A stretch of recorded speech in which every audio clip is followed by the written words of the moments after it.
This video is about how to fit flares to a Hilux. This is an LN106 Hilux. They made them from 88 to 97, but it'll be very similar for more recent Hiluxes as well.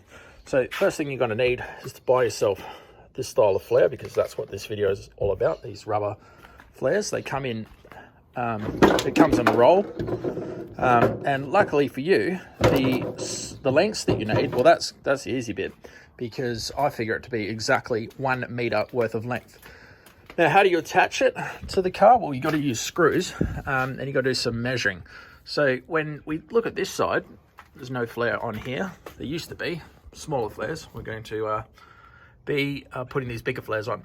What we need to be mindful of is these bolts, because if we've got the rubber lip, it will be going up over that, and that won't give us a nice flush mount. So these bolts are located, there's another one, there's another one, and there's another one, and one more, along the perimeter of the wheel arch. So what I figure you could do to measure this up is just grab a piece of tape and tape it onto the vehicle. Try and keep it straightish over those. You don't want that happening. You need it to follow the profile. So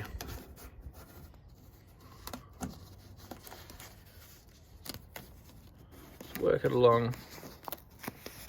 And I'm doing this one-handed, of course, so it's not going to be as accurate as it should be, but after I put the camera down, I'll come back and smooth this out. And there we go, got a little bit of extra.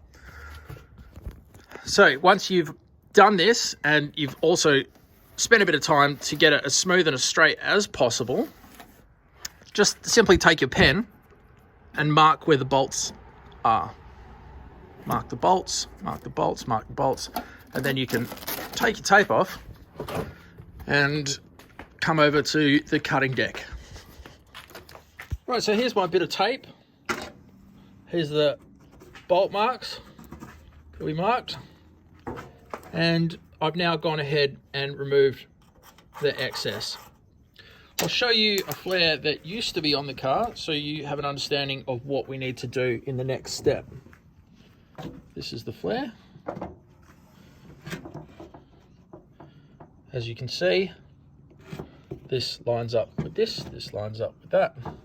So we can say we're on the right path here. You won't have this piece. You'll just have to trust that you measured those holes in the right place. Now, this flare is a little bit shorter. I'm going to be running the flares a little bit longer this time around. So now that we've got this measured out, I think the next step is going to be to cut our flare to length. So that's pretty simple. Take the new roll, measure it up from one end. It's a bit heavy to handle with just one hand.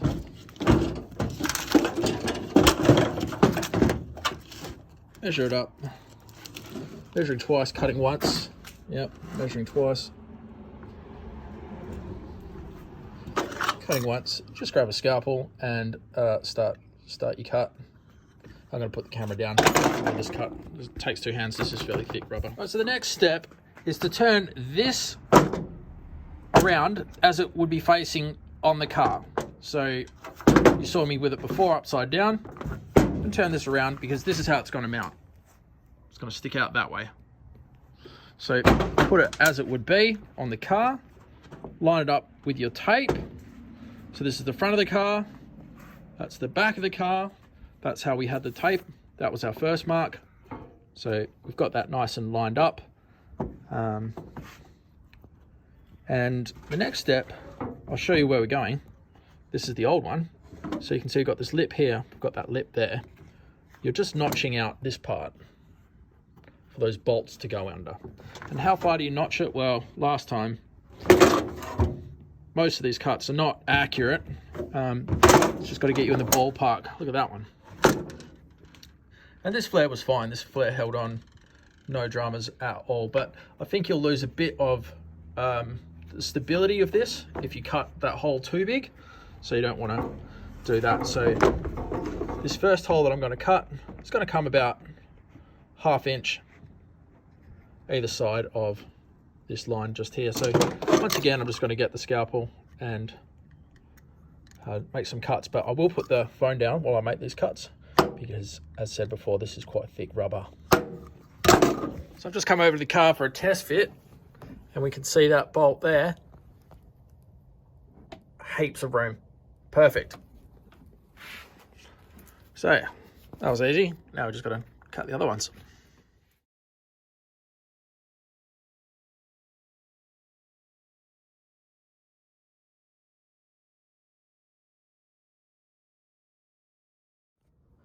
There we have it. Got the grooves cut into it. So now it's the right length. It's the right shape. We just need to mount it. Now, these were held on with sheet metal screws. And I think there's a reason for that rather than nuts and bolts. If something grabs a hold of your flare, it's probably a good idea if the flare can be ripped off rather than firmly attached with a bolt, or you'll end up pulling off your fenders. And just how strong is it with a couple of these sheet metal screws in there?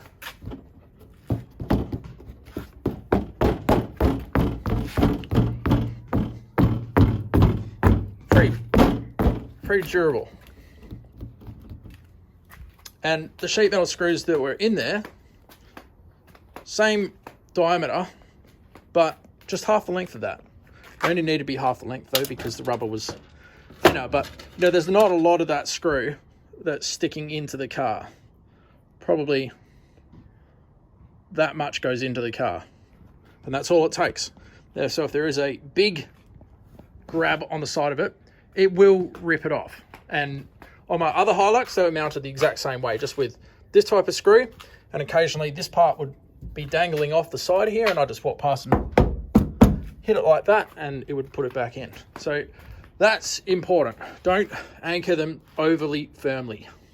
All right, onto the tricky bit, which is getting the holes in the right spot. What you got to keep in mind is this flange is about 1 centimeter wide, perhaps at its thinnest point 9 mils wide, 10 mils in a centimeter. So we need to keep that in mind, and then we'll come over to our flange, and we want to just get the first one right, and then all the rest will be very easy. So what I've done is just eyeballed in 9 mils from the flange, and I've drilled it through. So I can now go and test fit this and see where it will be lined up to. Now, what you want to do is just put a bit of paint or something on the end of that screw before you come over to your test fit. So just pretend please, that I've put blue bit of paint on the end of that. I'm going to hold the flare in position with the flange up to the edge like that, and let go. And then I will see a daub of paint where the tip of the spear ended. But in this instance, I've already got a hole there, and I can tell you that in this instance, that was bang on perfect. But for you, it'll be a blue blob of paint. And if that blue blob of paint is too far in, we've come into this plastic section, or it's too far out in this white section, you'll know that you need to adjust that hole. So you'll come back over here, and if it was too far in one direction, you just unscrew this, move over a little bit, and make the adjustment. Once you've done that, paint it up again and go see where it sits on the car. Once you have got it sitting at the right depth, so that, just a reminder, that you're bang in the middle or close to the outer edge, that's perfect. Then you're on the home stretch, because they're all going to be the same. So we know that this first one is perfect. All we have to do is measure from the outer lip to the middle of that, and then rinse and repeat. Let's call that 1.3 centimeters. So we take a ruler, and if we want to put one here, we just go 1.3 centimeters, put a mark there, and now we can put a screw there. Right? And it really doesn't matter if you put them here and here, or here, here, and here. How many you have is up to you. What's important is that depth marking. So as you can see, I've decided to put one here, here, here. I'll zoom out so you can see. So, you know, basically on either side of that flange as we go along.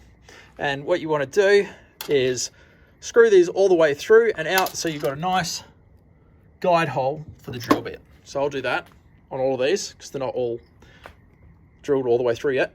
And then I'll pull the screws out and we'll get the drill out and we'll drill the actual holes in the metal.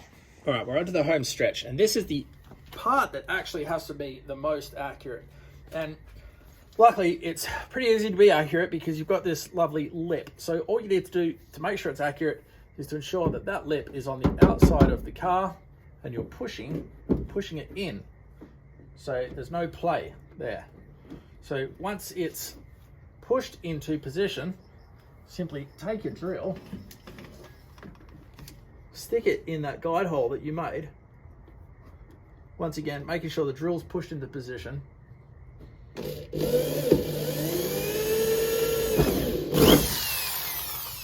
And drill your first hole. Now, your screw, put your screw back through.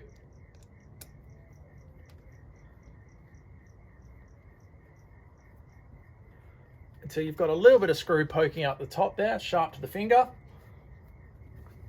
You can eyeball it up from the side. Now, I felt it hit the hole. And now, you've got to screw in. Easily find that hole that you drilled.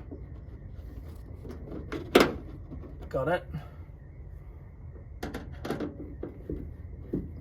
Give a few extra turns to get it started.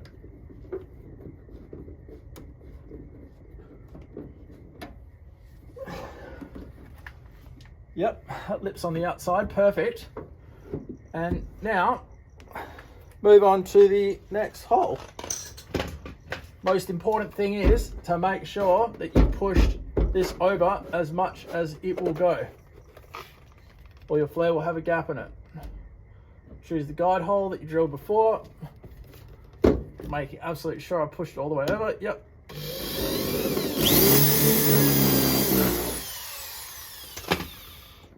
Great. And I don't have a screw in my hand, but what you then do obviously is put the next screw through and work your way along. Every single time you do this, making sure that you've got that flare pushed over as far as it will go, or you'll have a horrible gap at the top. So I'll crack on with this now, and we'll see the final result. All right guys, here's the finished product. It looks wicked. Can't put a fingernail between there and there. It's tight. And just remember, make sure you push on this so it is pushed up as tight as it can be before you drill those holes through. And that's all there really is to it. Give you a look at what the screws look like. Finished job. Yeah, happy days. Hit like for me if you appreciate the video. Thank you.